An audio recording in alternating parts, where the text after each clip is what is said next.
দাদা বলছি, আজকে কলকাতা হাইকোর্টে একটা এসআইআর নিয়ে বড় রায় পেয়েছেন। যদি বিষয়টা পুরো বলেন যে এসআইআর নিয়ে এত গোলযোগ কেন? ভারতবর্ষের নাগরিকের জানার অধিকার আছে যে কেন এসআইআর হলো। ভারতবর্ষে যে আইন আছে সেই আইনে বলে দেওয়া আছে এসআইআর করতে গেলে নির্বাচন কমিশনকে সেই কারণটি জানাতে হবে। নির্বাচন কমিশন আজকে পর্যন্ত জানায়নি। আমরা জানুয়ারি মাসে একটা আরটিআই করেছিলাম যে আপনি এসআইআর করতে যাচ্ছেন, কি মেটেরিয়ালস আপনার কাছে ছিল, কি ইনফরমেশন আপনি পেয়েছেন যার ভিত্তিতে আপনি এসআইআর করতে চান। আইনে তো এসআইআর করতে গেলে একটা একটা কনস্টিটিউয়েন্সি করা যায়, সারা পশ্চিমবঙ্গ জুড়ে করা যায় না, বেআইনিভাবে করছে।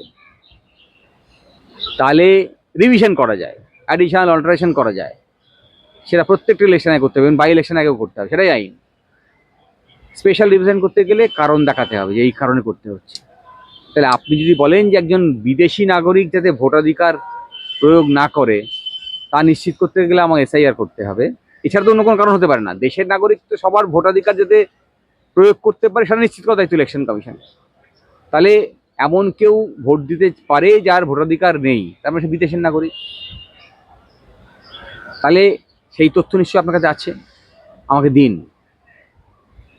কিভাবে করতে চান, কোন কোন সার্কুলার ভিত্তিতে করতে চান, কি নির্দেশিকা আপনি ইস্যু করতে চাইছেন, বিডিও ডিএম পশ্চিমবঙ্গে যারা এসব কাজে যুক্ত আছে, আইপিএস আইএস, তাদেরকে কি নির্দেশিকা দিয়েছেন তা আমাকে জানান।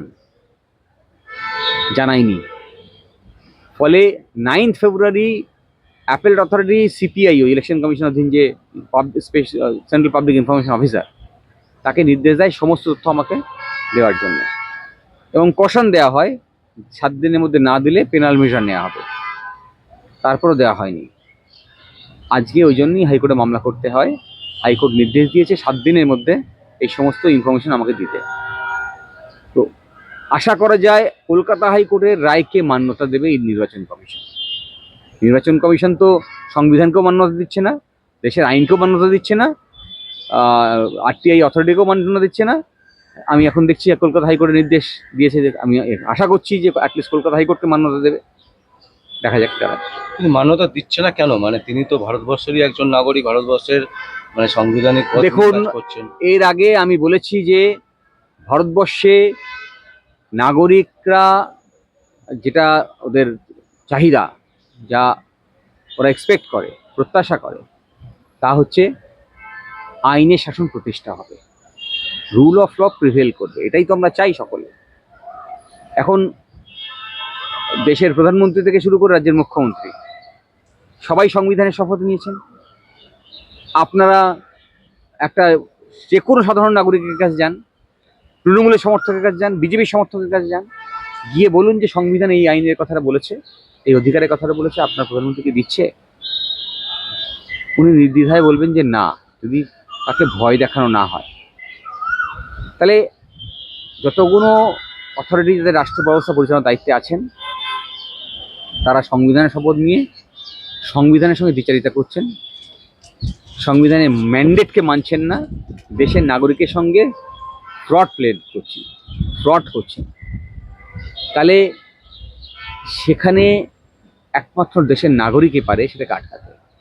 আজকের দিনে দেখুন, দেশের নাগরিককে ধর্ম, বর্ণ, ভাষার নিরিখে যেভাবে বিভেদ করে রেখে দিয়েছে, যে বিভাজন তৈরি করেছে, সেই বিভাজনের কারণে তারা একত্রিত হয়ে এই দাবিটাই করতে পারছে না, দেশের সংবিধানকে বাঁচাতে হবে, দেশের যে অধিকার, সাংবিধানিক অধিকার, তাকে বাঁচাতে হবে। আর সেই সুযোগ নিয়ে তো নির্বাচন কমিশন এই রাজনৈতিক দলগুলোর এজেন্ট হিসেবে কাজ করছে। আসলে আরএসএস, যারা দেশের সংবিধানকে মানবে না বলেছিল, তাদের এজেন্ট হিসেবে কাজ করছে। এটা গুরুত্বপূর্ণ কথা। আসলে আরএসএস এর এজেন্ট হিসেবে ছোটো ছোটো রাজনৈতিক দল যেগুলো ক্ষমতায় আছে, পশ্চিমবঙ্গে বলুন বা দেশের প্রধানমন্ত্রী ক্ষমতা যারা আছে, বিজেপি আরএসএস যেমন ফ্রন্টাল রিলেশন, আমি তেমনভাবে বলি এই ছোটো ছোটো রাজনৈতিক দলগুলো যারা বিভিন্ন রাজ্যে ক্ষমতায় আছে, এরাও আরএসএস এর ফ্রন্টাল রিলেশন হিসেবে ইনডিরেক্টলি কাজ করছে।